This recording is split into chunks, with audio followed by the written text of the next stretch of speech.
Australia terletak di antara Samudra Pasifik dan Hindia di belahan bumi selatan.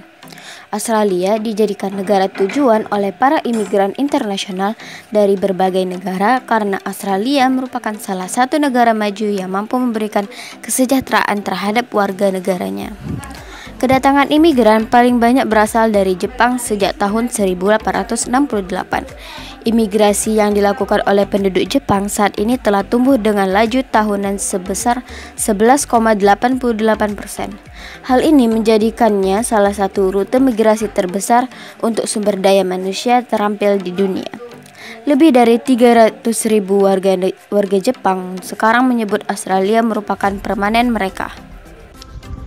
Alasan Jepang bermigrasi ke Australia.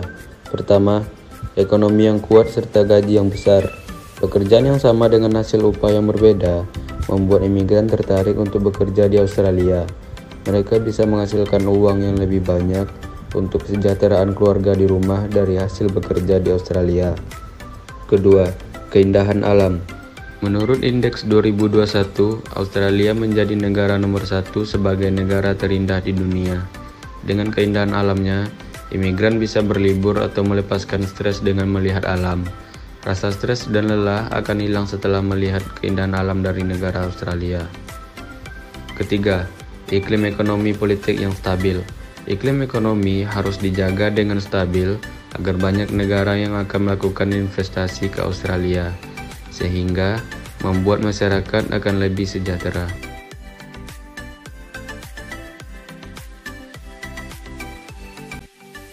Kebijakan pemerintah Australia terhadap imigran Jepang.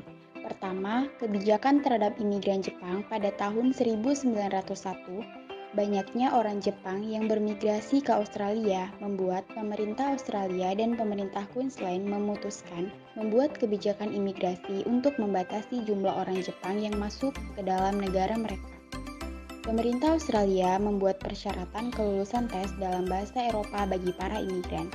Persyaratan ini dibuat karena keterbatasan orang Jepang dalam menggunakan bahasa asing di awal kedatangan mereka ke Australia pada tahun 1871, membuat pemerintah Australia kesulitan dalam berkomunikasi untuk membatasi orang Jepang yang berdatangan.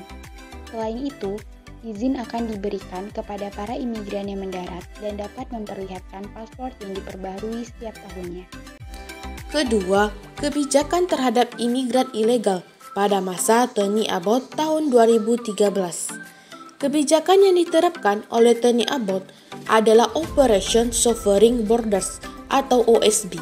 Hal ini dilakukan untuk mengatasi masalah imigran ilegal.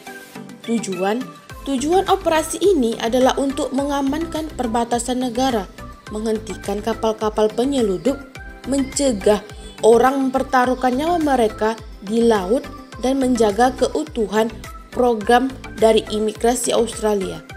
Di bawah kebijakan ini, orang yang secara ilegal memasuki Australia dengan kapal akan dihentikan dan dipindahkan dari perairan Australia atau dikirim ke negara lain, yaitu di luar Australia